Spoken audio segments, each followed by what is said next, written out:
ovejas de Jetro, su suegro, sacerdote de Madián, llevó las ovejas a través del desierto y llegó hasta Horeb, monte de Dios, y se le apareció el ángel de Jehová en una llama de fuego, en medio de una zarza.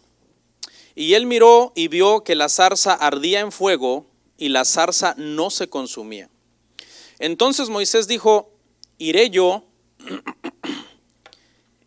ahora y veré esta grande visión, porque esta zarza no se quema. Viendo Jehová que él iba a ver, lo llamó Dios de en medio de la zarza y dijo: Moisés, Moisés. Y él respondió: heme aquí. Y dijo: no te acerques, quita tu calzado de tus pies, porque el lugar en que tú estás, tierra santa es. Y dijo: yo soy el Dios de tu padre, Dios de Abraham, Dios de Isaac y Dios de Jacob. Entonces Moisés cubrió su rostro porque tuvo miedo de mirar a Dios. Vamos a orar en esta mañanita. Padre, gracias por este privilegio que me permites tener este día ante tu pueblo, de poder predicar, Señor, de poder enseñar las Escrituras, pudiéndoselo haber concedido a gente mucho más capacitada que nosotros, o aún a los mismos ángeles que no han pecado. Te ha placido a ti, Señor, como dijo el apóstol Pablo, que la salvación sea mediante la locura de la predicación, de este mensaje de la cruz que nosotros los cristianos predicamos. Te ruego, Señor, que este mensaje sea no solamente información, sino transformación en nuestro corazón por medio de los principios que vamos a aprender. Bendice a mis hermanos. Te damos gracias por la oportunidad de reunirnos en esta mañana para instruirnos en tu palabra. En el nombre de Jesús decimos amén y amén. Siéntense, hermanos.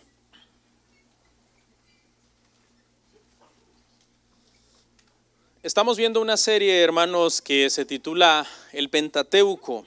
Para aquellos que están hoy aquí por primera vez, quiero decirles que este es el tema número 3 de esta serie y por lo tanto pues están un poco atrasados. Los vamos a agarrar un poquito fuera de base quizás y les va a tomar un poquito de tiempo agarrar el hilo de lo que vamos a hablar hoy, porque ya hablamos del Génesis y el día de hoy vamos a hablar acerca de el Éxodo.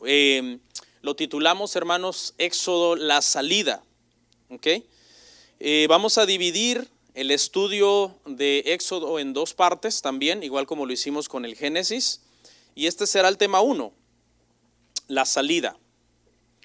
Hemos estado hablando y diciendo, hermanos, que el Pentateuco es esta sección de nuestra Biblia que va desde el Génesis hasta Deuteronomio, que son los primeros 5 libros de nuestra Biblia, que por lo general le llamamos Pentateuco, pero también le llamamos ley, o los judíos lo llaman la Torá, ¿no? Algunos lo llaman la Torá con acento al final, otros le llaman la Tora, pero es lo mismo. El propósito, hermanos, de esta serie, el Pentateuco, es que vayamos a través de estos libros que los cristianos casi no leen. Si usted dice, pastor, ¿por qué estamos estudiando el Pentateuco? Ese es el propósito. Estudiar estos libros que los cristianos casi no leen. Y hay muchas razones por las que los cristianos no los leen. Algunos creen que es irrelevante para el tema del evangelio y el tema de la cruz. Dicen, no, pues los evangelios contienen todo lo que yo necesito. Otras personas al leerlos se dan cuenta que son libros difíciles, y es cierto, porque están llenas de muchas genealogías, de muchas cuestiones antiguas que para comprenderlas uno tiene que estudiar un poco de historia, y eso pues es engorroso y preferimos evitar la fatiga, ¿no? Los demás libros, por ejemplo Éxodo, Levítico, están llenos de tipos y de mandamientos extraños que entonces, ¿por qué se pedía esto? Pero tiene un cumplimiento en el Nuevo Testamento. Entonces, esa es la idea, hermanos, que en esta serie que va a durar varios domingos, aprendamos más sobre estos libros que pocos leen y que de repente son difíciles de entender, pero sin embargo son bien importantes para nuestra comprensión de lo que es, hermanos, el tema de la redención. De hecho, es la base. Génesis 3:15, que es la primera promesa de que iba a haber un Mesías, un Salvador, un Redentor, iba a venir un Cristo en un futuro para salvar a los hombres de sus pecados. Esa línea que empieza en Génesis 3:15 se extiende por toda la Biblia hasta el libro del Apocalipsis. Entonces se imagina, así es de importante, hermano, que nosotros entendamos el Génesis. Alguien diría, pastor, eso es Antiguo Testamento y nosotros con el Nuevo Testamento tenemos. Bueno, déjeme decirle que en los tiempos de Cristo, hermanos, y de sus apóstoles, no había más Biblia que el Antiguo Testamento. O sea, Cristo y sus apóstoles no tuvieron la Biblia como nosotros la tenemos, con Antiguo Testamento y con Nuevo Testamento como le llamamos. Ellos usaban lo que en hebreo se conoce como Tanaj o Antiguo Testamento.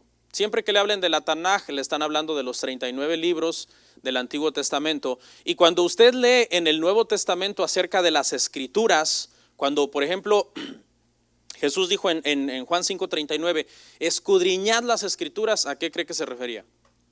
Al Antiguo Testamento.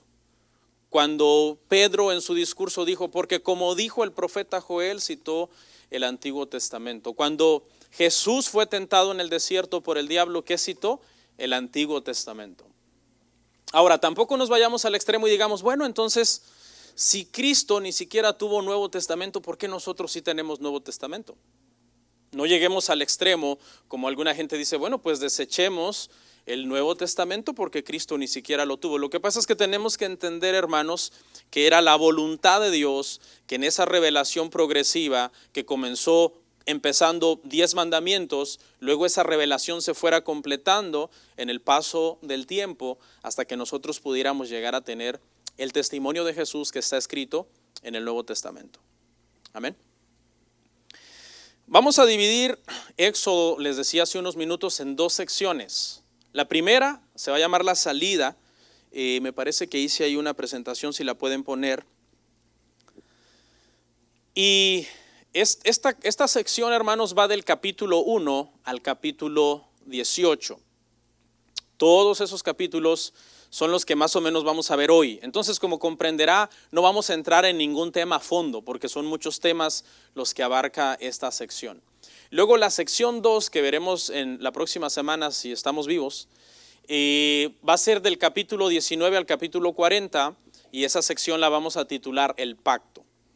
Si se recordará, Génesis lo dividimos igual en capítulos. ¿Se recuerda? Del 1 al 11, la creación, y del 12 al 50 se llamó los patriarcas. En la sección que nos toca hoy, hermano, prácticamente vamos a ver cosas como la opresión que sufrió Israel en manos de los egipcios, el nacimiento de Moisés, la preservación de su vida, su crecimiento, su desarrollo. Tuvo que huir a Egipto porque mató a un egipcio que estaba maltratando a un hebreo. Llegó a tierra de Madián, estuvo en Madián por un tiempo, después Dios lo vuelve a llamar y Moisés regresa a Egipto ya empoderado con la autoridad de Dios, enfrenta este anciano de 80 años, al hombre más poderoso de toda la tierra, y con el poder de Dios lo derrota, lo vence, quebranta el orgullo del faraón. Y después de ahí, hermano, obviamente lo que se usó para quebrantar el corazón del faraón fueron estas 10 plagas, que vamos a ver un poquito también. Entre la 9ª plaga y la 10ª plaga hay un evento crucial que se llama la Pascua, que también vamos a comentar un poquito acerca de eso. Y una vez que se da la Pascua se viene la 10ª plaga, que es la muerte de los primogénitos. El corazón del faraón es quebrantado, los dejan ir, los persiguen, cruzan el Mar Rojo, el Señor ahoga al faraón y a sus caballos y a sus ejércitos, el pueblo cruza, hacen su canto de victoria, e inmediatamente después del canto de victoria viene la queja y la murmuración. Qué contradicción, ¿verdad? Tú dices, wow, ya cruzaron y están cantando. Oh, Jehová echó en el mar al jinete y al faraón. Y están todos, dice, con panderos, María y todas las mujeres de Israel y Aarón, y están todos felices. Y cuando acaban de cantar, le dicen a Moisés, tenemos hambre. Y Moisés les dice, aquí no hay nada. Pero es que en Egipto teníamos pepinos, teníamos puerros, teníamos cebollas, estaba rico allá, regrésanos. Tremendo. Tenemos sed, no hay agua. Ahí hay una piedra. Bueno, eso lo vamos a ver un poco hoy.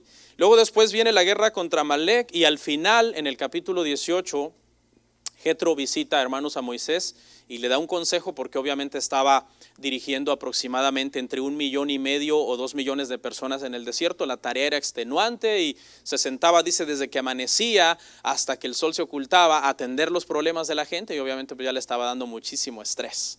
Vino Jetro y lo aconsejó. En la parte 2, hermano, la semana que viene vamos a hablar acerca del pacto que Dios hizo con Israel en Sinaí. Y en ese tema, el domingo que viene vamos a ir desde el 19 hasta el 40 en esos capítulos. Así que eso va a ser, hermano, a grandes rasgos nuestro bosquejo para estos dos temas que nos va a tomar ver el libro del Éxodo. Amén. Bueno, ¿por qué esta historia es importante? ¿Por qué es importante estudiar el Éxodo? Es una historia fundamental porque es la primera vez que a grandes rasgos Dios muestra el propósito de redención que Él tiene con los pecadores. Y este éxodo tiene muchísimos tipos. El Egipto representa el mundo, la esclavitud representa el pecado, el faraón representa de cierta forma a Satanás, que antes de que nosotros viniéramos a Cristo nos tenía esclavizados. Nuestra mentalidad era de continuo hacer el mal. Entonces es bien importante, hermanos, es una historia fascinante. ¿Cuántos han leído Éxodo alguna vez completo? Es fascinante, es de mis libros favoritos, yo siempre lo he dicho. Éxodo es de mis libros favoritos. De hecho, los mismos escritores, hermanos cineastas, han usado este libro como un guión de grandes películas. ¿Quién no ha visto una película del Éxodo? Yo creo que todos, de los 10 mandamientos, de la vida de Moisés. Aunque las personas no crean en Dios, yo les aseguro que saben que un día Moisés, un hombre barbón con una vara, subió a una montaña. ¿Por qué? Porque es una historia fascinante, llena de cosas sobrenaturales, hermano, que sucedieron ahí. Ok, vamos a empezar por cosas básicas. Voy a poner un cimiento antes de que entremos a analizar nuestro pasaje. Y quiero hablar, por ejemplo, acerca del nombre de este libro. En la Tanaj, que dijimos que es el Antiguo Testamento, hermanos, el libro se llama Welech Shemot. Perdonen mi mal hebreo, ¿no? Pero soy mexicano. Welech Shemot, y significa, prácticamente son las primeras 2 palabras del libro, y significa estos son los nombres. Acuérdese que dijimos que en la antigüedad, cuando se escribía un libro, el autor de dicho libro no le daba un título, sino que la primera palabra o las primeras 2 palabras con las que ese libro comenzaba eran las que se usaban para el título del libro. Por eso es que Génesis se llama Bereshit, porque Bereshit significa en el principio. Y así es como comienza la Biblia, ahí en Génesis 1:1, en el principio creó Dios los cielos y la tierra. Y este es el mismo método, hermanos, para todos los demás libros.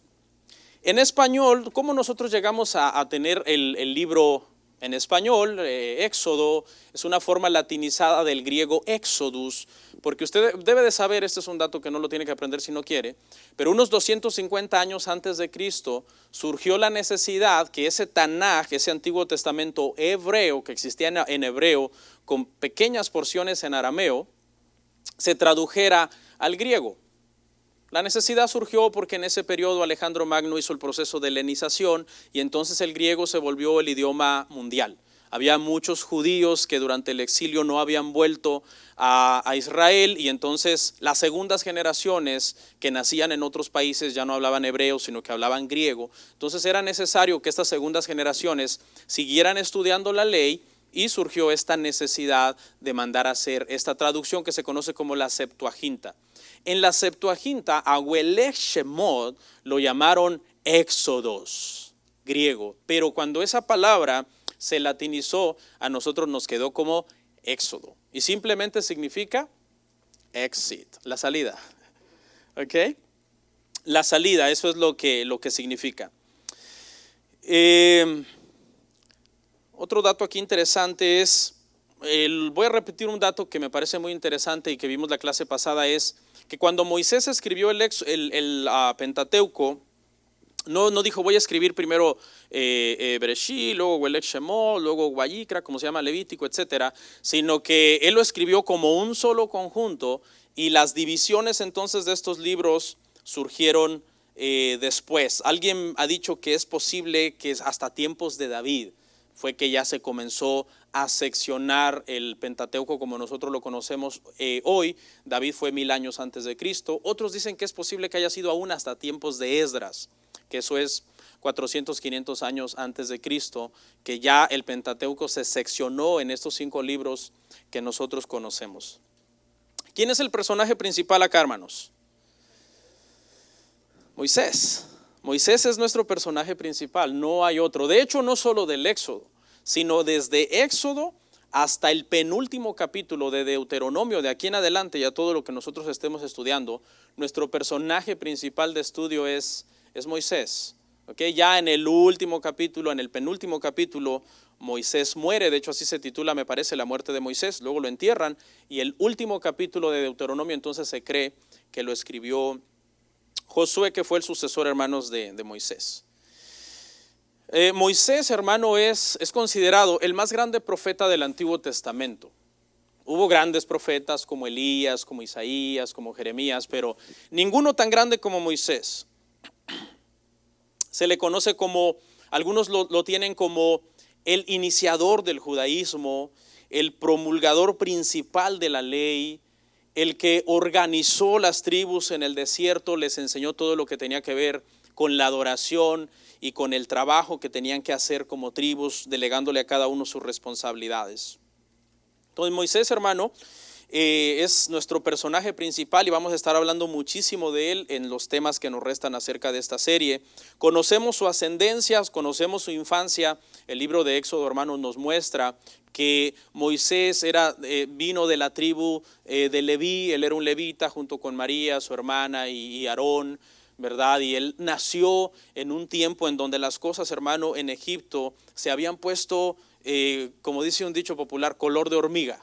No sé si ustedes conocen ese dicho. Yo creo que ahorita nosotros los latinos estamos acá en Estados Unidos con la cuestión migratoria bastante parecido a lo que estaba sucediendo en tiempos en que Moisés nació. Para contarle un poquito la historia, yo sé que muchos ya la saben porque ya la han leído, pero cuando nosotros comenzamos a leer el Éxodo nos encontramos con que las tribus de Israel, hermano, están proliferándose de una forma espectacular. Están teniendo muchos hijos. No sé si, no mire a nadie, pero la situación, hermano, ¿cómo llegaron a esta situación? Para eso tenemos que entender Génesis. En Génesis, hermanos, sabemos que Moisés es vendido a Egipto. Moisés llega a ser el gobernador, hermanos, de Egipto. Es el que distribuye todos los alimentos y todo lo que el país produce. José, perfecto, hermano, así me gusta que me corrijan. Sí, porque si no me dejan en el error. Y son errores mentales. No que soy un demente, pero en un ratito, hermano, los nombres se intercambian. Entonces José es vendido, hermanos, a Egipto. Usted conoce la historia, ¿no? ¿Han visto la película? Nunca ha leído la Biblia, pero ha visto la película de los niños. Está bien, es pasable.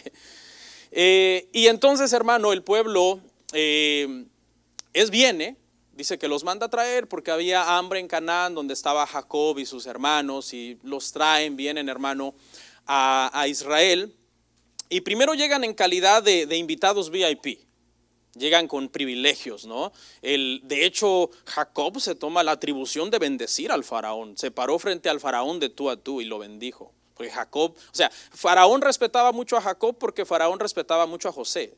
Faraón sabía que toda la sabiduría que José tenía venía de su padre. Su padre lo había enseñado en toda la sabiduría que José tenía. Entonces cuando Jacob llega a Egipto, se para ante faraón de tú a tú y dice que Jacob bendice al faraón. Llegaron como invitados, hermano VIP, les asignaron una región de las más fértiles en Egipto, la tierra de Gosén, para que ellos se quedaran. Pero eso cambió con el paso de los siglos, hermano. Y 4 siglos después, suceden 4 siglos después de la vida de José. Ahora las tribus están aumentando y ahora el faraón en turno, obviamente ya no es el mismo faraón, ¿no? Porque ya murió 400 años. Ahora el faraón en turno, el rey en turno de Egipto, hermano, tiene miedo a esta gran proliferación. Se están multiplicando, hermano. Las mujeres hebreas eran como las latinas, hermano, buenas para dar a luz. No, es que ahí dice que eran fuertes, eran hermano tomándose un coco daban a luz, ¿ya? Y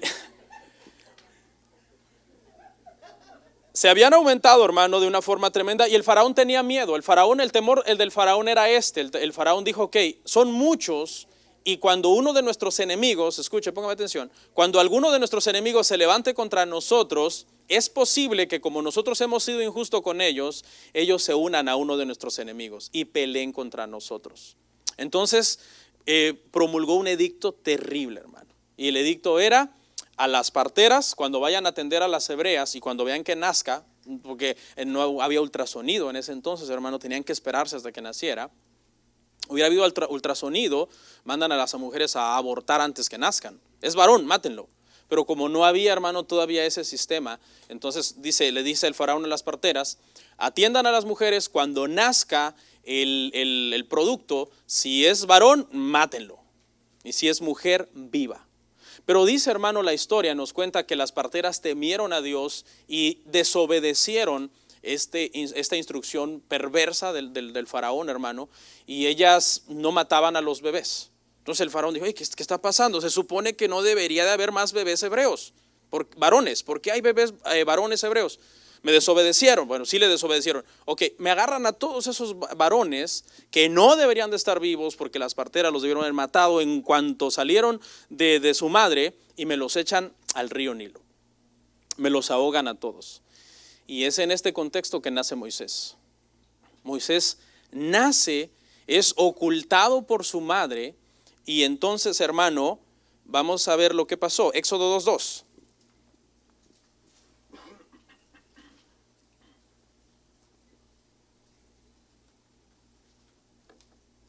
¿Sí desayunaron?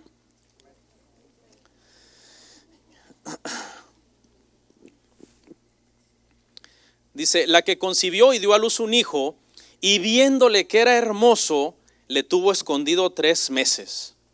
Yo me pregunto, ¿y si le hubiera visto que era feíto?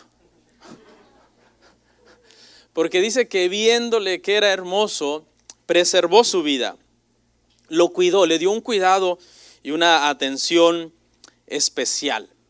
Aquí vemos varias cosas como Dios obra providencialmente en la vida de Moisés. En primer lugar, hermano, la mujer lo pone en una arquilla, dice, en el río, y sobrevive de una forma milagrosa a eso. La segunda cosa providencial que vemos es cómo, ¿quién encuentra a este bebé? Lo encuentra la hija del faraón. Una mujer que tenía el poder de protegerlo. ¿Sí? Dios obrando, Dios acomodando todas las piezas en su lugar. Y en tercer lugar, ¿a quién cree que se lo dio a criar la hija del faraón? A la misma madre de Moisés. Porque la historia nos cuenta que cuando la madre pone el bebé en el río, María, hermana de Moisés, se va siguiendo al bebé. Y cuando María ve que la hija del faraón lo encuentra, yo conozco a alguien que te lo puede criar. Oh sí, o sea, todo se acomodó, todo obró de una forma tan bella, porque cuando Dios tiene un plan, hermano, un propósito en la vida de una persona, Dios va a poner cada cosa, hermanos, en su lugar. La hija de faraón, hermano, lo llamó Mosé, una expresión egipcia cuya raíz es masá, que significa sacar. En hebreo tuvo una variante, en hebreo se llama Moshe, ¿ok? Pero algunos dicen que más el nombre original de Moisés en realidad no es hebreo, sino es egipcio, porque excavaciones ya posteriores descubrieron que ese nombre Mose se parece a nombres egipcios como Tutmoses o Admoses. Entonces se parecen bastante. Entonces el nombre obviamente, hermanos, es egipcio porque fue la hija del faraón la que se lo dio, pero ya teniendo una variante en el tiempo, pues en hebreo es Moshe, que significa sacado de las aguas. La vida de Moisés, hermano, se divide en 3 etapas de 40 años cada una. ¿Okay? La primera etapa de 40 años, Moisés los vive en Egipto, nace en Egipto, crece en Egipto, se desarrolla en Egipto. Después, acuérdese que después de que su madre lo prohijó, su madre se lo entrega a la hija del faraón y crece en la corte del faraón con toda la instrucción y la sabiduría, hermano, de los egipcios. Pero sucedió un día que saliendo a ver las obras que se estaban haciendo en Egipto, vio a un egipcio maltratando a unos hebreos. Moisés se enojó, mató, hermanos, a este egipcio y tuvo que huir porque se dio cuenta. Al principio pensó que nadie se había dado cuenta, pero después todo se descubrió. Todo salió a luz que él había matado a un egipcio y tuvo que huir del país. Eso sucedió, hermano, cuando él tenía 40 años. Los primeros 40 años los vive entonces en Egipto y a los 40 años tiene que huir. La segunda etapa, hermanos, de los 40 a los 80 años de Moisés, inicia precisamente cuando él huye a Egipto. Él llega a Madián y viviendo allá en Madián, hermano, por 40 años se dedica a un trabajo que para él era abominable, porque él tenía muchas cosas egipcias, mucha formación egipcia, y para un egipcio era abominación ser pastor de ovejas. Ya lo vamos a ver más adelante. Pero es aquí en este concepto donde Dios, hermano, cuando está pastoreando Moisés las ovejas de Jetro, su suegro, a sus 80 años, Dios se le aparece. Y veamos, hermano, ¿por qué? Éxodo 2, 23 al 25. ¿Por qué Dios se le aparece a Moisés? Éxodo 2, 23 al 25 dice: aconteció que después de muchos días murió el rey de Egipto y los hijos de Israel gemían a causa de la servidumbre y clamaron. Y subió a Dios el clamor de ellos con motivo de su servidumbre. Y oyó Dios el gemido de ellos y se acordó de su pacto con Abraham, Isaac y Jacob. Este es el llamado de Moisés. El llamado de Moisés es porque hay una situación, hay una necesidad. El pueblo está, hermanos, oprimido. Dios llama a Moisés a los 80 años, hermano. Cualquiera diría: no, ya no hay esperanza para mí, 80 años, que me entierren, ya vivo de una vez. No, pero apenas en Moisés, en este caso en la vida de Moisés, apenas comenzaba el llamado que Dios había hecho a su vida, que había tomado 80 años de preparación. ¿Okay? Y esas son la última etapa de 40 años de Moisés. Va entonces desde sus 80 años, cuando Dios lo llama en Madián, a volver a Egipto para rescatar al pueblo, a través de todos los 40 años del desierto, y a los 120 años él muere, cuando están a punto de entrar a la tierra prometida. Dios no lo deja entrar, lo deja mirarla y muere. ¿Listos? Bueno, vamos a ver el pasaje, hermanos, de hoy, pero no se preocupe que no es tan largo. Vamos a tomar ahí el verso 1, Éxodo 3:1, y vamos a ir por frases. Apacentando Moisés las ovejas de Jetro, su suegro. Vea el cambio tan radical en Moisés, hermano, un cambio de vida social fuerte. Pasa de estar en la corte del país más poderoso del mundo, con buenos alimentos, con buena música, en unas comodidades, hermano, envidiables. Y ahora encontramos a Moisés en unas montañas, hermano, desérticas, áridas, pastoreando unas ovejas que por cierto ni eran de él. Y ese trabajo para él era hasta cierto punto abominable. Mire lo que dice Génesis 46:34. Entonces diréis: hombres de ganadería han sido tus siervos desde nuestra juventud hasta ahora, nosotros y nuestros padres, a fin de que moréis en la tierra de Gosén. Porque para los egipcios es abominación todo pastor de ovejas. ¿Y qué estaba haciendo Moisés? Pastoreando ovejas. Algunas veces nos toca hacer un trabajo que no nos gusta, pero échele ganas. Échele ganas, porque a veces toca adaptar nuestro chip, hermano, a la situación que está pasando. Ok, allá tenía yo ciertos privilegios, ciertas cosas. Aquí no es así, ¿no? Aquí es diferente y aquí tengo que entrarle porque no hay de otra. Obviamente la mentalidad de Moisés, hermanos, ya había cambiado, porque más adelante vamos a ver cuál es la razón por la que él decide irse de Egipto. Muchos dicen: no, es que él mató y sí se tenía que ir, pero ¿acaso el faraón no le podía decirte perdón? No eres Moisés. Pero hay una razón espiritual detrás de su huida, y está en Hebreos 11, 24 al 26. Vamos a verla.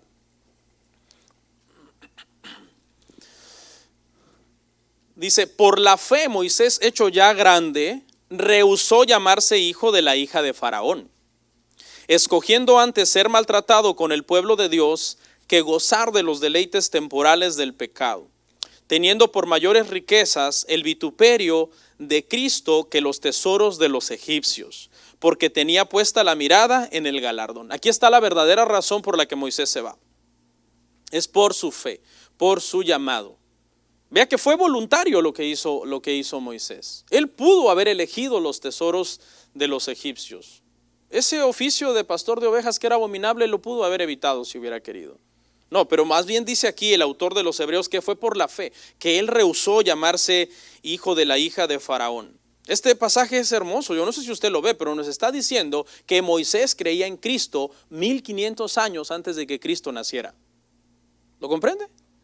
Dice, no sé si lo captó, mira ahí la parte que dice, teniendo por mayores riquezas el vituperio de Cristo que los tesoros de los egipcios.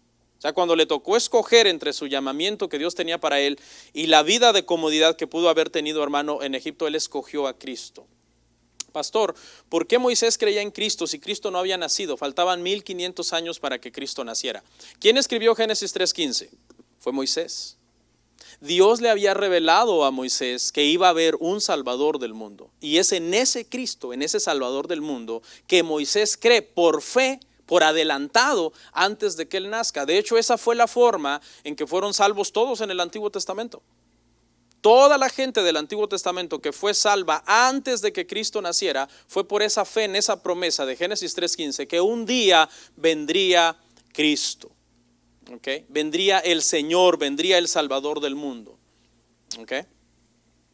Vamos a verlo, Génesis 3:15 dice, y pondré enemistad entre ti y la mujer y entre tu simiente y la simiente suya, esta te herirá en la cabeza y tú le herirás en el calcañar.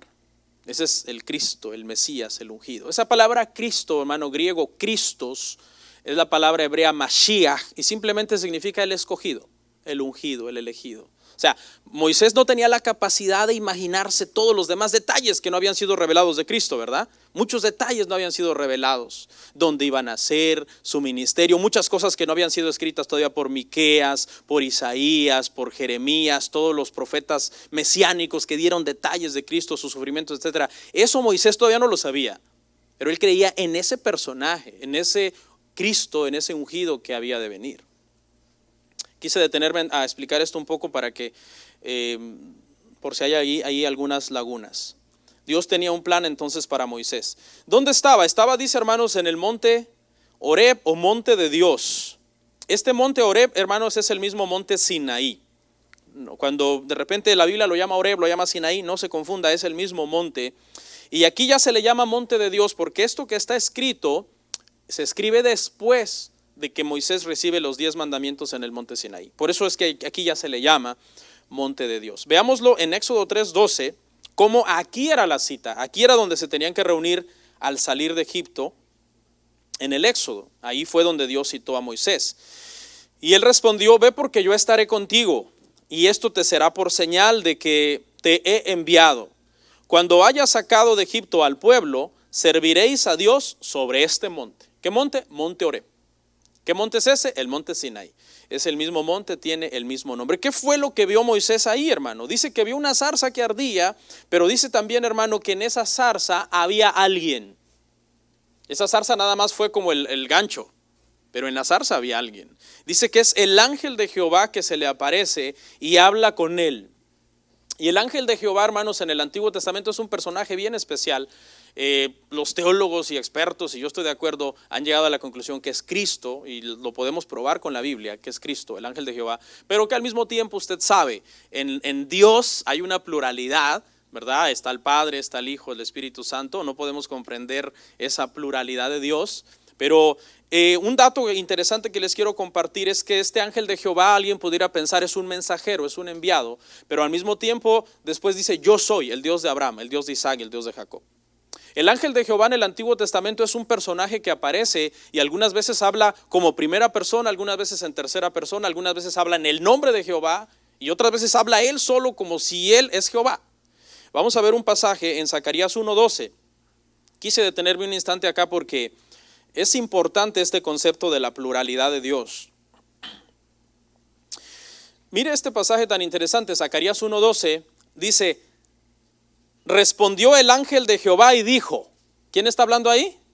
El ángel de Jehová. ¿Qué dijo? Oh Jehová de los ejércitos, ¿hasta cuándo no tendrás piedad de Jerusalén y de las ciudades de Judá, con las cuales has estado irado por espacio de 70 años? Eso parece una contradicción. Respondió el ángel de Jehová y le habló a Jehová. ¿Quién es ahí? Es Cristo hablando con el Padre. Es tan fácil, es tan sencillo. Es Cristo preencarnado hablando con el Padre, intercediendo, que ese es su trabajo que hace el interceder por misericordia, hermanos, por esta ciudad de Judá. La zarza ardía, pero no se consumía. La zarza, hermano, es un arbusto pequeño, esta zarza de la que se está hablando acá, espinoso y de un palo, hermano, duro de roer. ¿Ok? Era una planta que en aquel entonces por lo general no era bella, sino que era evitada porque tenía espinas. Nadie quiere andar metido entre las zarzas. Yo crecí en un pueblo y hay una zarza, un espino que se llama huizache, allá donde yo soy. Horrible, todo el mundo lo evita. Allá hay huizaches, no vayas por ahí. Pero escogió Dios esto, hermano, porque hay una simbología acá. Pudo haber escogido un hermoso cedro, un hermoso roble, un árbol de madera de acacia preciosa para manifestarse. Pero escoge una zarza porque acá hay un mensaje, y es porque la zarza es el mejor representante de todos los árboles de Israel. Pastor, entonces Israel es chiquito, es feo, es espinoso. Sí. Escuche, mire, se lo voy a demostrar en Ezequiel 2:6. Lea conmigo ahí.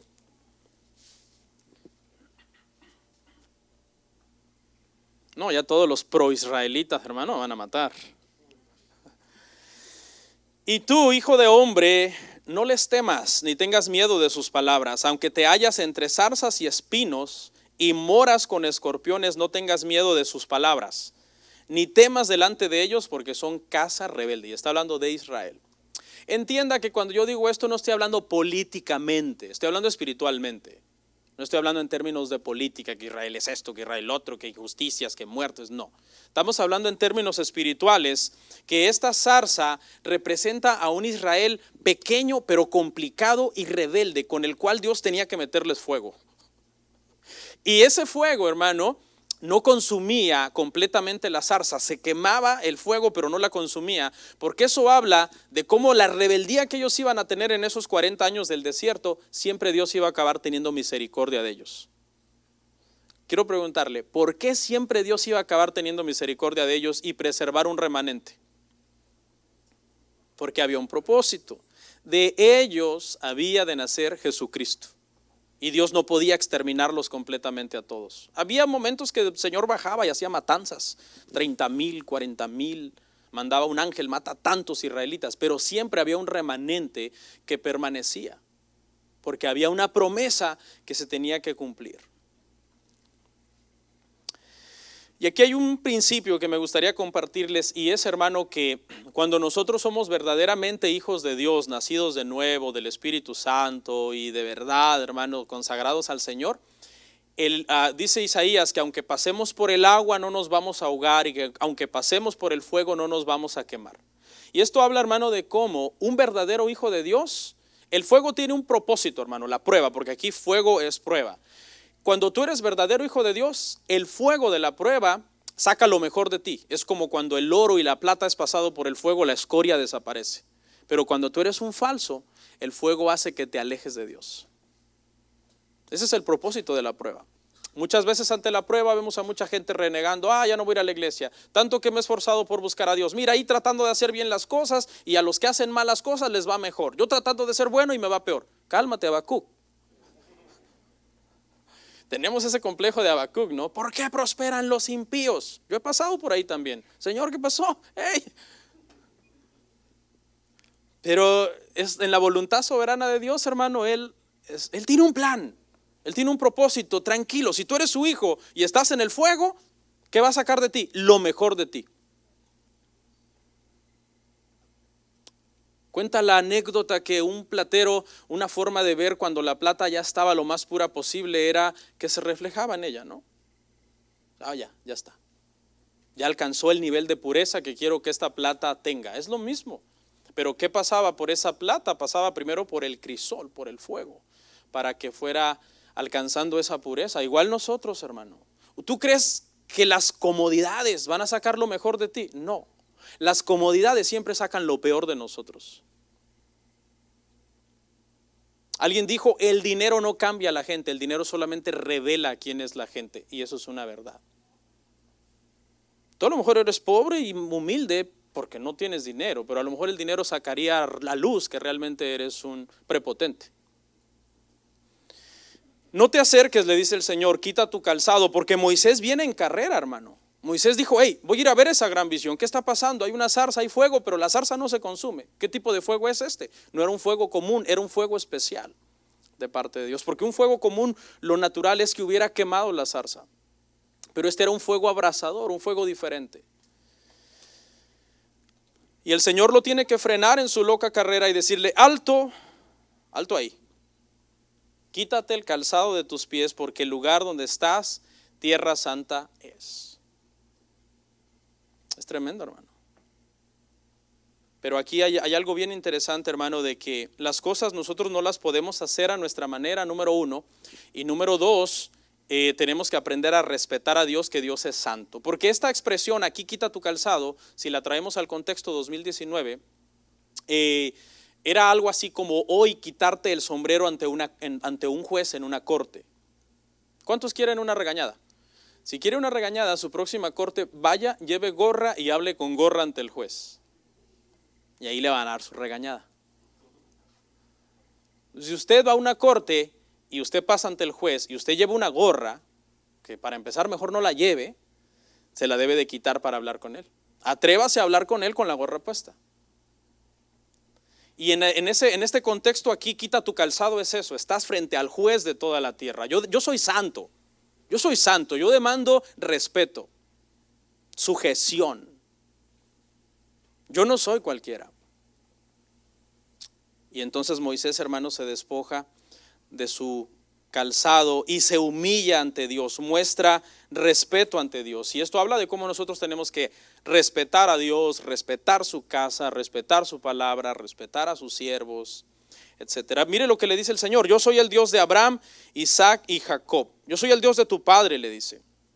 Pero si nosotros rastreamos las genealogías de Moisés, ninguno de estos fue su padre directo, eran sus ancestros. Pero está hablando de una promesa, de una línea de promesa que sigue viva, aunque no son sus padres directos, pero hay una promesa que les hizo a estos patriarcas de que les daría una tierra, de que serían bendecidos y de que en Abraham sobre todo serían benditas todas las familias de la tierra. Miren la reacción de Moisés. Moisés se quita el calzado, pero después, hermano, de quitarse el calzado, cubre su rostro y cae a tierra. Tiene miedo de mirar. Cuando creyó que era solo la zarza, corrió, pero cuando se dio cuenta que Dios estaba en la zarza, tuvo miedo de mirar. ¿Ve qué solemnidad, hermano? Hoy todo el mundo, yo vi a Dios. Sí, yo vi a Dios, ayer lo vi, vino a mi recámara, entró y hundió la cama. Hoy todo el mundo dice que vio a Dios. Moisés, hermano, se quita el calzado, cae sobre su rostro y tiene miedo de mirar la zarza, porque ahora sabe que desde esa zarza le está hablando el Señor Todopoderoso. En este diálogo, hermano, vemos varias cosas importantes que quiero mencionar algunas. Número uno, que Dios revela su nombre a Moisés. Dios le revela su nombre, le explica el sufrimiento que están pasando allá y Moisés, porque lo envía, le dice, Señor, y cuando yo vaya, Moisés puso varios pretextos, vamos a hablar de dos. Le dice, cuando llegue allá y le diga que quién me envió, ¿qué les digo? Y el Señor les dice esto, Éxodo 3:14. Éxodo 3:14, y respondió Dios a Moisés, yo soy el que soy. Y dijo, así dirás a los hijos de Israel, yo soy y me envió a vosotros.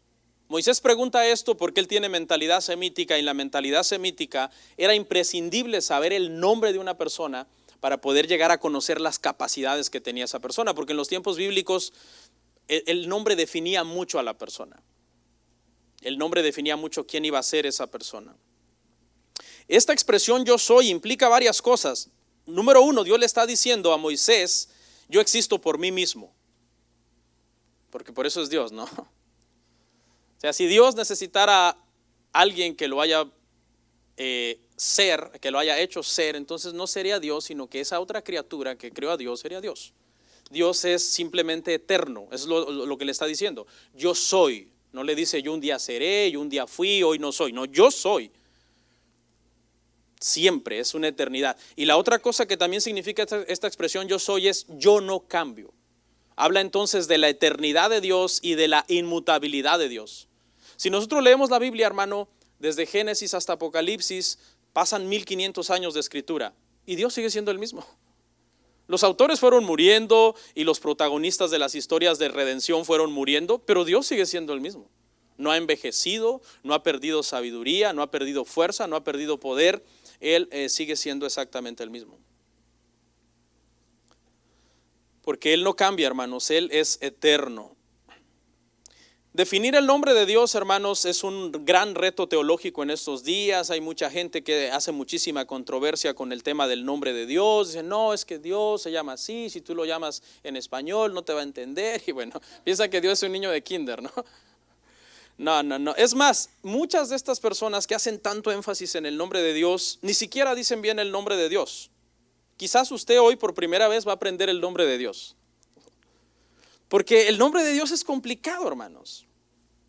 ¿Okay? El nombre de Dios es bien complicado. Tenemos que ir a la raíz de qué es lo que significa este yo soy para poder decir el nombre de Dios correctamente. Por lo general, ¿cómo decimos que Dios se llama? El gran yo soy. El yo soy, ¿verdad? Hice una presentación, no se la pueden poner, donde está el tetragramatón esa. Esas son las palabras que se entiende que aparecen en Éxodo 3:14, que son palabras sin consonantes, sin vocales, no son solo consonantes, las que están en amarillo. Y, H, W, H. Y los masoretas le añadieron vocales para que lo podamos leer y se diga Yahweh. Y mucha gente, wow, son idólatras del tetragramatón, porque así se llama esto. Son 4 letras hebreas, Yod, Het, Bab, Heb, que le llaman el tetragramatón, que yo literalmente he visto a gente tener ese tetragramatón en sus templos y hacer reverencia, hermano, al tetragramatón. Pero ¿sabe qué? Viene de una expresión antigua, haya, que quiere decir ser. Y la mejor traducción del nombre de Dios al español es Él es. Él es. Esa es la mejor traducción del nombre de Dios. Yo tengo años estudiando este tema y esta es la conclusión final, podría yo decir ahorita, antes de morir, que es Él es. ¿Por qué Él es? Porque cuando usted dice yo soy, usted está diciendo que usted es Dios. Y no es así. La única vez que Dios se llama yo soy es cuando Él está hablando. Yo soy el que soy. Pero cuando nosotros estamos hablando de Dios, tenemos que decir Él es. Si a usted alguien le pregunta, y no es un tema de salvación, pero por mera cultura general, si alguien le pregunta a usted un día, hermano, ¿y cuál es en sí entonces el verdadero nombre de Dios? Y usted dice, yo soy, usted está diciendo que usted es Dios. No, usted no es, Él es. Porque de ahí es donde viene esa palabra Yahweh, de una palabra antigua haya, que significa ser. Y no sé, pero tiene sentido, ¿no? O sea, ¿cómo va a ser usted Dios? Usted no es. Él es. La única vez que Dios se llama yo soy es cuando Él está hablando. Yo soy. Investíguelo si quiere. Si no me cree, vaya a investigar. Ya no puedo hacer más por usted. Entonces, pastor, entonces el verdadero nombre de Dios es Él es, ¿verdad? Ya no voy a decir Jesús, ya no voy a decir Yahweh, ya no voy a decir Jehová, ya no voy a decir Yahvé. ¿Cómo voy a decir? Voy a decir siempre Él es. Le voy a decir una cosa, un solo nombre no puede definir a Dios. Dios tiene muchísimos nombres en la Biblia. Él es Jehová Jireh, nuestro proveedor, Jehová Shalom, nuestra paz, Jehová Sidkenu, nuestro sanador, me parece que es. Y hay muchos nombres hebreos que Dios tiene que representan uno de los atributos que Él tiene. Pero un solo nombre no puede representar todos los atributos que Él tiene, por eso Él tiene muchos nombres. ¿Okay? Nunca caigan en esa, hermano, idolatría del nombre de Dios, no caigan ahí. Y si se la quiere hacer fácil, su nombre es Jesús. Éxodo 3, 7 al 9. Vamos a ver, hermano, entonces lo que le dijo el Señor, hermanos, a Moisés. Cómo lo llama en un llamamiento profético para ir a hacer su obra. Éxodo 3, 7 al 9. Dijo luego Jehová Bien he visto la aflicción de mi pueblo que está en Egipto, y he oído su clamor a causa de sus exactores, pues he conocido sus angustias, y he descendido para librarlos de mano de los egipcios, y sacarlos de aquella tierra a una tierra buena y ancha, a tierra que fluye leche y miel, y a los lugares del cananeo, del eteo, del amorreo, del fereceo, del heveo y del jebuseo. El clamor pues de los hijos de Israel ha venido delante de mí, y también he visto la opresión con que los egipcios los oprimen. El Señor llama a Moisés desde la zarza y le cuenta lo que está pasando. Esto está pasando. Moisés creo ya se lo imaginaba, ¿no? Porque la última escena que él tiene de Egipto es egipcios maltratando a los hebreos. Pero ahora, 40 años después, las cosas se habían puesto peor y ya había llegado el tiempo. Se había cumplido ya el tiempo. Ahora sí tenían que ser liberados. Cuando Moisés huyó todavía no era el tiempo, pero ahora ya era el momento. ¿Por qué? Porque tenían que ser 400 años. Porque el Señor se lo había revelado a Abraham. Tu generación serán llevados a Egipto y en Egipto estarán esclavos por 400 años. Y entonces yo los sacaré. Y ahora sí, cuando el tiempo se ha cumplido, Dios habla con Moisés. Y por lo menos 3 cosas quiero ver en este pasaje. Número 1, Dios le dice a Moisés, he visto. En el hebreo se leería mejor, viendo he visto, que significa he observado meticulosamente. He puesto atención por estos 400 años a cada detalle. Cada latigazo lo he visto, cada niño que echaron en el Nilo lo vi, miré todo su sufrimiento que ustedes estaban teniendo en este lugar, cada lágrima que lloraron yo la vi. A veces pareciera como que Dios no está viendo, hermano, pero Dios está viendo. Israel, hermano, 400 años después, es probable que ya hayan perdido toda esperanza, ya 400 años de opresión. Pero no, apenas estaba a punto de empezar a cumplirse el propósito de Dios. Y Dios había observado, hermanos, absolutamente todo. Dios te está viendo. Dios te está mirando, Dios te está viendo en todo momento. Y luego le dice, he oído. Por un lado ha visto la aflicción, pero por otro lado ha oído también el clamor. Ha oído cómo ellos han pedido misericordia. Ya no aguantamos, ya la carga es demasiada. Es demasiado trabajo, demasiada esfuerzo. El faraón los había castigado, hermano. Primero les daba, dice, la paja para hacer los ladrillos, y cuando Moisés llegó con su genial idea de que se fuera, no les den paja, están de ociosos. Entonces el pueblo estaba que ya no podía más. ¿Quién de ustedes alguna vez ha trabajado un trabajo pesado, hermano? Que tú dices, ya no aguanto, voy a reventar si sigo trabajando así. No veo a ninguno así con cara de muy trabajador aquí, pero no es cierto. Pero algunas veces uno puede ser sometido a una cosa que ya no la aguantas, ya no la soportas. He oído.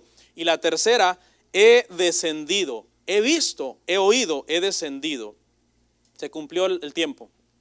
He descendido. Y en la Biblia, cada vez que Dios desciende o descendía en los pasajes, siempre era algo portentoso, estaba a punto de pasar. En Babel descendió, vio lo que estaban haciendo, dijo, estos se han propuesto hacer una obra, no desistirán de lo que han iniciado. Confundamos su lenguaje y dispersémoslos por toda la tierra. Aquí desciende porque ya Israel no aguanta la opresión, pero uno de los descensos más hermosos del Padre, de Dios, es cuando se encarna en la persona de Jesucristo, hermano, y baja para salvarnos de la peor de las cargas que un hombre puede llevar. ¿Cuál es? El pecado. Un concepto muy odiado por muchos. No, yo no soy pecador, simplemente no me porto muy bien. No, en la Biblia pecado es todo aquello que ofende el carácter de Dios. Y el pecado te destituye de su gloria. Mire lo que dice Mateo 11, 28, 30. Acerca de la obra de Cristo, venid a mí todos los que estáis trabajados y cargados, y yo os haré descansar. Llevad mi yugo sobre vosotros y aprended de mí, que soy manso y humilde de corazón, y hallaréis descanso para vuestras almas, porque mi yugo es fácil y ligera mi carga. Este es el descenso más hermoso en toda la Biblia acerca de Dios, es cuando en la persona de Jesucristo, hermano, sucede la encarnación, y entonces el Señor viene a quitar la carga de pecado de sobre los hombros de sus hijos, para darnos paz, para darnos vida eterna, salvación, consuelo a nuestras almas. Bueno, en lo que resta del sermón, hermano, vamos a ir, porque este era en sí lo más central del sermón, pero ahora simplemente vamos a hacer un recorrido así por los capítulos que nos faltan hasta llegar al 18, para contarle la historia. Moisés vuelve a Egipto, puso pretextos al principio, dijimos, ¿verdad? No quería ir para allá, pero el Señor lo manda con una encomienda. Dile al faraón, deja ir a mi pueblo. Moisés comienza a efectuar las plagas. Las plagas tenían dos propósitos, tenía un propósito doble. Número uno, mostrarle a Faraón con quién estaba tratando. Porque cuando Faraón habla con Moisés la primera vez, Faraón dice, ¿quién es ese Dios? Porque Faraón se creía en Egipto que el Faraón era Dios. Faraón era Dios en la tierra, esa era parte de la teología egipcia. Entonces cuando Moisés viene y le dice Dios, deja ir a mi pueblo, Faraón dice, ¿de qué Dios me estás hablando? Entonces las plagas tenían el propósito de demostrarle a Faraón que ese era el Dios verdadero y que él no tenía ningún poder contra él. Lo puso sobre sus rodillas. Dios arrodilló a Egipto, hermano, la nación más poderosa del mundo, mandándole unas moscas, unas ranas, unas úlceras y todas las plagas que se mencionan ahí. Entonces, y la segundo propósito, aparte de mostrarle a Faraón que Dios era Dios verdadero, era mostrarle a Israel que podían confiar en él, que estaban en la mano de un Dios poderoso, que los iba a sacar sobre alas de águila con gran brazo extendido de la esclavitud. Entre la plaga, hermanos, 9 y la 10 dijimos que hubo una pausa y fue donde se instituyó, hermanos, la Pascua. Esta palabra Pascua del hebreo Pesach, mucha gente tiene problemas con definirla, pero los eruditos han llegado a la conclusión de que el significado más fácil es pasar por alto, o el significado más probable, pasar por alto. Porque ¿qué fue la Pascua? El Señor le dijo a los israelitas, era la 10ª plaga, antes de que viniera la 10ª plaga, con esta iba a quebrantar a todo Egipto, porque se acuerda que el faraón siempre después de la plaga decía, váyanse, ya que se iba, no, siempre no, otra plaga, váyanse, siempre no, pero es después de esta, hermano, definitivamente los dejó ir. No solamente los dejó ir, sino que dice que les dijo el Señor a los israelíes, tóquenle la puerta a los egipcios y pídanles oro. Y no es un mensaje de prosperidad, ¿ok? Pero así dice. Y dice que despojaron a los egipcios de su oro y todo, y ese oro se usó en el desierto para muchos utensilios, lamentablemente también para el becerro de oro, ¿ok? Porque tenían un problema severo estos hermanos en el corazón, ¿sí? ¿Y qué significa pasar por alto? Pesaj, pasar por alto. Simplemente significa que esa Pascua había que matar un cordero esa noche, comerlo completamente entre las familias que lo pudieran alcanzar a consumir y con su sangre marcar las puertas y los dinteles de las puertas de los hebreos, para que cuando viniera el heridor, que así fue como se llamó esta 10ª plaga, la muerte de los primogénitos, el heridor de parte de Jehová, un ángel de parte de Jehová, de parte de Dios, a matar a todos los primogénitos de Egipto, las puertas que estuvieran marcadas con esa sangre fueran ¿qué? Pasadas por alto, esquipeadas. Porque la sangre de ese cordero estaba sobre esas puertas. Más claro no se puede. Es clarísimo. Es Cristo. Un cordero de 1 año sin defecto, perfecto, tenía que ser sacrificado, comido con hierbas amargas, que hablaba del sufrimiento, con panes sin levadura, y marcar con su sangre las puertas para que el heridor pasara por alto. Esa Pascua actualmente nosotros la conocemos como la Cena del Señor. Y tiene muchas similitudes. Hoy la vamos a tomar, la Cena del Señor. Pan que representa el cuerpo de Cristo, sangre que representa el cuerpo de Cristo. Y tiene el mismo propósito. Dice que los israelíes, los hebreos, la tenían que tomar con sus sandalias puestas, bien amarradas, su ropa bien ceñida, un bastón en la mano. Y era así como ellos tenían que comerla, listos para salir, porque ya el Señor les había dado la salida de la esclavitud. ¿Sí lo ve? Nosotros tenemos que igual manera, cada vez que venimos a la mesa del Señor, listos.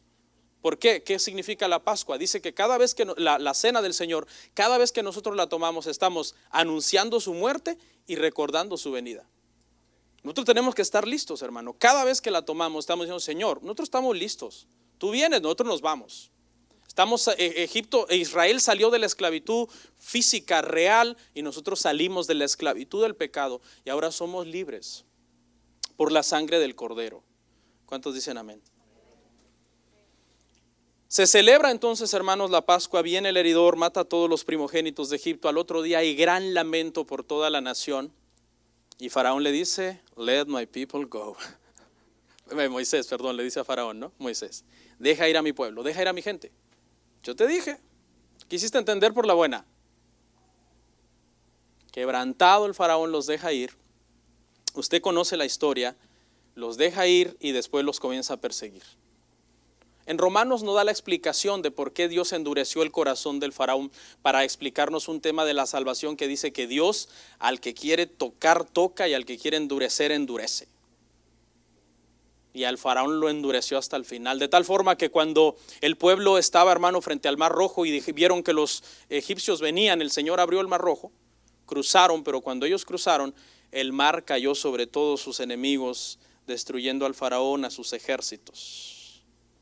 Comenzaron a cantar el canto de liberación y más adelante se quejan, no hay comida, el Señor les da maná, coman. ¿Y quién es el maná en la Biblia? Cristo. La Biblia lo dice en Apocalipsis. Ok, no hay agua y le saca agua de la roca, beban. ¿Y quién es esa agua de esa roca? Es Cristo. ¿Y qué dijeron los israelitas? No queremos. Se saciaban del maná y se saciaban del agua, pero a la vuelta de la esquina ya estaban murmurando otra vez. Llegó un momento en que dijeron, estamos hartos de este maná. ¿Se acuerda? Rechazando a Cristo. Y era señal de cómo a los suyos vino y los suyos no le recibieron, más a los que le recibieron. Esto es, a nosotros nos ha dado potestad de ser llamados hijos de Dios. Más claro ni la Coca-Cola, hermanos. Para terminar, hay un episodio de una guerra contra Amalek. Dios los ayuda milagrosamente. Mientras Moisés tenía las manos levantadas había victoria, cuando Moisés se cansaba había derrota. Vinieron unos siervos a levantarle las manos a Moisés, prevalecieron contra Amalek, y es en este contexto que justo antes de llegar al monte Sinaí llega Jetro y ayuda a Moisés a organizar las tribus, y las organizan. Todo lo comienzan a organizar para prepararlos para recibir la ley, porque no estaban listos. Esto que acabamos de ver hoy cubrieron los primeros 3 meses del Éxodo. Desde que Moisés es llamado en Madián, que fue el pasaje con el que comenzamos, hasta que llegamos a este pasaje de Jetro, pasan 3 meses. Cuando veamos nuestro siguiente tema, ellos reciben la ley, pero de ahí tienen que pasar otros 39 años y otros 9 meses en el desierto por su rebeldía, para que se cumplieran los 40. Ahí vamos a dejar nuestro estudio hoy, vamos a orar.